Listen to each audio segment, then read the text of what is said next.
Salve a tutti, come state? Oggi impariamo il passato prossimo parte 2. L'ultimo parte abbiamo imparato come posso fare verbo avere regolare. আসসালামু আলাইকুম আপু এবং ভাইয়ারা সবাই কেমন আছেন? ইতালিয়ান ভাষা শেখার আজকের লেসন আমরা পড়ব passato prossimo। আজকের পার্টটা হচ্ছে সেকোন্দা পার্টে। গত পর্বে আমরা দেখেছিলাম কিভাবে ভার্ব আভারের সাথে রেগুলার ফর্মগুলো হয়ে থাকে, অর্থাৎ রেগুলার ভার্বগুলো কিভাবে ভার্ব আভারের সাথে ব্যবহৃত হয়। সেখানে আমি ডিটেলস একদম বুঝিয়ে দিয়েছি। যারা দেখেননি অবশ্যই প্রথম পার্টটা দেখে নেবেন। আজকে আমরা পড়ব ভার্ব আভারের সাথে কিভাবে ইরেগুলার ফর্মগুলো passato prossimo করতে হয়। আমি গত পর্বেরটা একটু রিভাইজ দিয়ে নেই যাতে সবাই বুঝতে পারেন। যেমন ভার্ব আর এর ক্ষেত্রে হতো আতো, এর ক্ষেত্রে হয় উতো এবং ইরের ক্ষেত্রে হয় ইতো, যেটা আমরা পড়েছি। পার্লারের ক্ষেত্রে হবে পার্লাতো, পোতেরের ভার্ব পোতেরের ক্ষেত্রে হবে passato prossimo potuto এবং কাপিরের ক্ষেত্রে হবে capito, অর্থাৎ আর এর ক্ষেত্রে হবে আতো, এর ক্ষেত্রে হবে উতো এবং ইরের ক্ষেত্রে হবে ইতো। এটা হচ্ছে ভার্ব আভারের সাথে রেগুলার ফর্মগুলো। ঠিক আছে, রেগুলার ভার্বগুলো এরকম স্ট্রাকচারটা মেনে চলে। আর এর ক্ষেত্রে আতো, এর ক্ষেত্রে উতো এবং ইরের ক্ষেত্রে ইতো। আজকে আমরা দেখব ইরেগুলার ভার্ব। ইরেগুলার ভার্ব মানে হচ্ছে পুরাই অন্যরকম একটা শব্দ গঠিত হয়। এরকম স্ট্রাকচার অনুযায়ী যে ভার্বগুলো মেনে চলে না সেই ভার্বগুলো সাধারণত ইরেগুলার হয়ে থাকে। এই ইরেগুলার ভার্ব প্রেজেন্টে অর্থাৎ বর্তমান কালেও ইরেগুলার ফর্ম আছে এবং passato prossimoতেও ইরেগুলার ফর্ম আছে, অর্থাৎ প্রতিটা পর্বেই আমাদের ইরেগুলার ফর্মগুলো থাকবে। যেমন আমরা আস্তে আস্তে যদি পড়ি সকল গ্রামাতিকে ইনশাল্লাহ আমরা বুঝতে পারবো। তো আজকে আমরা আর কথা বাড়াচ্ছি না, আজকে আমরা শুধুমাত্র ভার্ব আভারের যে ইরেগুলার ফর্ম আছে ওইটা নিয়ে আলোচনা করব। যেমন আমি যদি এখানে প্রথম একটা ভার্ব লিখি ভার্ব ফারে, তাহলে এর passato prossimo কিভাবে হবে? এটা হচ্ছে যদি আরে থাকে তাহলে স্ট্রাকচার মেনে যদি চলতো তাহলে হতো ফাতো, কিন্তু এটা হচ্ছে ইরেগুলার ফর্ম, সেজন্য এই ফারে ভার্বটা ইরেগুলার হওয়ার কারণে এটা হয়ে যাবে ফাত্তো। ঠিক আছে, তারপরে আরেকটা ভার্ব যদি নেই ভার্ব মেত্তেরে, মেত্তেরে ভার্বটার লাস্টে এরে আছে।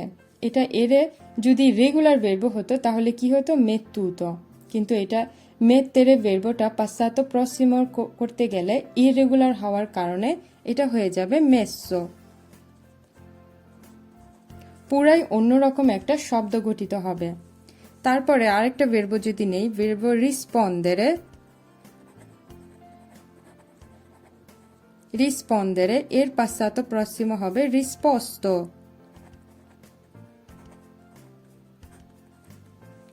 রিসপোস্তো।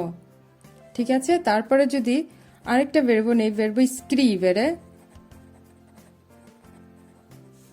এর passato prossimo হবে scritto। ওকে, স্ক্রিত্ত পুরাই কিন্তু অন্যরকম একটা শব্দ গঠিত হয়েছে, নতুন একটা শব্দ গঠিত হয়েছে passato prossimo করতে গেলে। এই কারণে এই ভার্বগুলো হচ্ছে ইরেগুলার ভার্ব। তারপরে আরেকটা ভার্ব যদি নেই ভার্ব chiudere, এর passato prossimo হবে chiuso। ঠিক আছে, তারপরে আরেকটা ভার্ব ভার্ব aprire, এর passato prossimo হবে aprire, এর passato prossimo হবে aperto। ঠিক আছে, তারপরে আরেকটা ভার্ব যদি নেই ভার্ব scegliere, scegliere এর passato prossimo হবে scelto। তারপরে আরেকটা ভার্ব যদি নেই ভার্ব prendere, তাছাড়া ভার্ব accendere, এগুলো সবগুলোই হচ্ছে ভার্ব ইরেগুলারি। ঠিক আছে,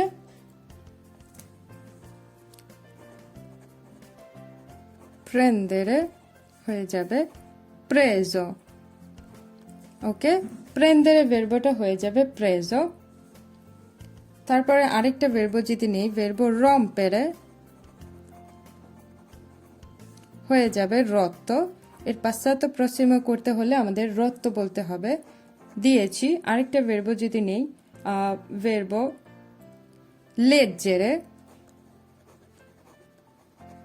leggere হয়ে যাবে letto, অর্থাৎ পুরো নতুন একটা শব্দ গঠিত হয়েছে। যেমন ভার্ব ফারে অর্থ হচ্ছে করা, আমি কিন্তু ইও ফাত্তো বলতে পারবো না, আমাকে বলতে হবে অ ফাত্তো। অ ফাত্তো মানে আমি করেছি। ফারে অর্থ হচ্ছে করা, মূল ভার্ব হচ্ছে এটা, আর এর পাশ্চাত্য প্রসিম হচ্ছে ফাত্তো। অ ফাত্তো অর্থাৎ অবশ্যই আমাদেরকে ভার্ব আভেরে ব্যবহার করতে হবে।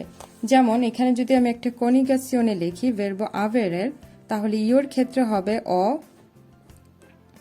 তু এর ক্ষেত্রে হবে আই, লুই লে এর ক্ষেত্রে হবে আ, নো এর ক্ষেত্রে হবে আব্বিয়ামো, ভো এর ক্ষেত্রে আভেতে, লরোর ক্ষেত্রে হবে আন্ন। ঠিক আছে, তাহলে এইভাবে আমাদের আগে ভার্ব আভেরের কনিগাসিওনটা শিখতে হবে, তারপর আমাদের ব্যবহার করতে হবে এই ভার্বের ইরেগুলার ফর্মগুলো। যেমন ফারে আছে ফাত্তো, তাহলে এখানে হবে অ ফাত্তো, আমি করেছি আই ফাত্তো, তুমি করেছো আ ফাত্তো, সে করেছে আব্বিয়ামো ফাত্তো, আমরা করেছি আভেতে ফাত্তো, তোমরা করেছো আন্ন ফাত্তো, তারা করেছে। ঠিক আছে, তারপরে যদি বলি ভার্ব মেত্তেরে অর্থ রাখা, আর মেসো রেখেছি, ঠিক আছে, রেখেছিলাম এরকম, তাহলে মেসো কিভাবে হবে অ মেসো, অ মেসো আমি রেখেছি, আই মেসো তুমি রেখেছো, আ মেসো সে রেখেছে, আব্বিয়ামো মেসো আমরা রেখেছি, আভেতে মেসো তোমরা রেখেছো, আন্ন মেসো তারা রেখেছে, তারা রেখেছে। এরকম আমাদেরকে সকল ভার্বগুলোর সাথে ভার্ব আভেরে যুক্ত করে আমাদের পাশ্চাত্য প্রসিমো করতে হবে। আরেকটা ভার্ব যদি নেই, যেমন ভার্ব রিসপন্দেরে মানে হচ্ছে উত্তর দেওয়া, রিসপস্তো মানে আমি উত্তর দিয়েছিলাম, কিভাবে আমরা বলবো অ রিসপস্তো, রিসপস্তো আই রিসপস্তো, আ রিসপস্তো সে উত্তর দিয়েছে, আব্বিয়ামো রিসপস্তো আমরা উত্তর দিয়েছি, আভেতে আভেতে রিসপস্তো তোমরা উত্তর দিয়েছো, আন্ন রিসপস্তো তারা উত্তর দিয়েছে। সুতরাং আমাদের এই ভার্বগুলো মুখস্থ করতে হবে। এই ভার্বগুলোর পাশ্চাত্য ফর্ম যদি আমরা মুখস্থ করে ফেলি, তাহলে খুবই সহজে আমরা ইররেগুলার ভার্বগুলো ক্ষেত্রে আমরা কথা বলতে পারবো, পাশ্চাত্য প্রসিমও করতে পারবো এই ভার্বগুলো যদি আমরা মুখস্থ করে ফেলি।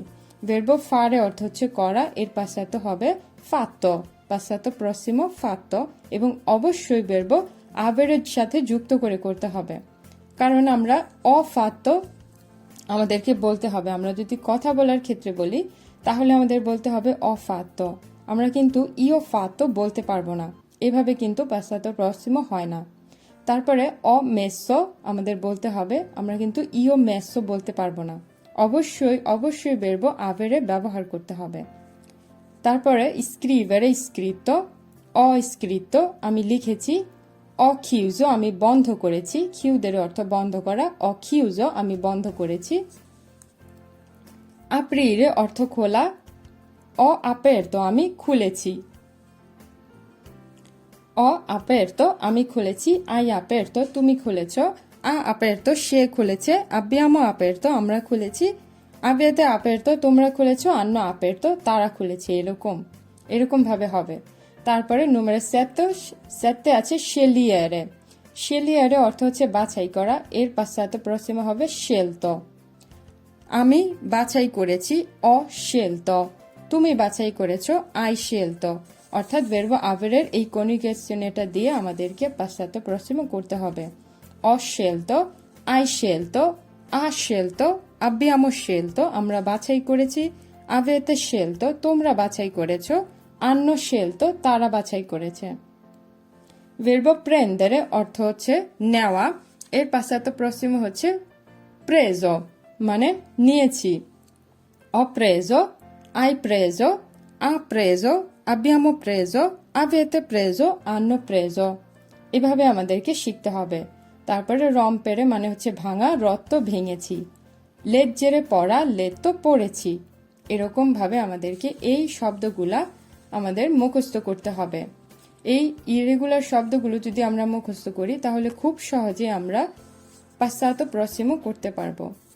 তো এই ছিল আজকের পড়া। আশা করি আপনারা সবাই বুঝতে পেরেছেন। এখানে যদি কোনো কিছু না বুঝেন অবশ্যই আমাকে কমেন্টে জানাবেন। ইনশাল্লাহ সবার কমেন্টের আনসার দেওয়ার চেষ্টা করব। আর আমি আরেকবার রিপিট করছি যাতে সবার কোনো সমস্যা থাকলেও যাতে দূর হয়ে যায়। প্রথমে আমাদেরকে পড়তে হবে ভার্বো আভেরের সাথে রেগুলারে ইরেগুলারে। রেগুলারে ফর্মটা আমরা অলরেডি পড়ে ফেলেছি পার্টে 1। যারা দেখেননি অবশ্যই দেখে নেবেন। আজকে আমরা পড়েছি ইরেগুলার ফর্ম, কিভাবে কেন ইরেগুলার ফর্ম হয়, অর্থাৎ যেই ভার্বগুলো স্ট্রাকচারটা মেনে চলে না সেই ভার্বগুলো হচ্ছে ইরেগুলারে। যেমন ফারে হচ্ছে ফাতো, মেত্তেরে মেসো, রিসপন্দেরে রিসপোস্তো, স্ক্রিভেরে স্ক্রিতো। পুরাই নতুন একটা শব্দ গঠিত হয় ইরেগুলারের ক্ষেত্রে। এবং অবশ্যই ইরেগুলার এই শব্দগুলা বা এই ভার্বর যে passato ফর্মগুলো আমাদের মুখস্থ করতে হবে, তাহলে আমরা খুব ভালো করে passato prossimo বলতে পারবো। তো আজ এই পর্যন্তই। সবাইকে ধন্যবাদ। আর যদি কারো কোনো কনফিউশন থাকে অবশ্যই আমাকে কমেন্টে জানাবেন। সবার কনফিউশন ইনশাল্লাহ দূর করে দেব। আর অবশ্যই ভিডিওটা মনোযোগ সহকারে দেখার চেষ্টা করবেন। ঠিক আছে, সবাইকে ধন্যবাদ। আল্লাহ হাফেজ।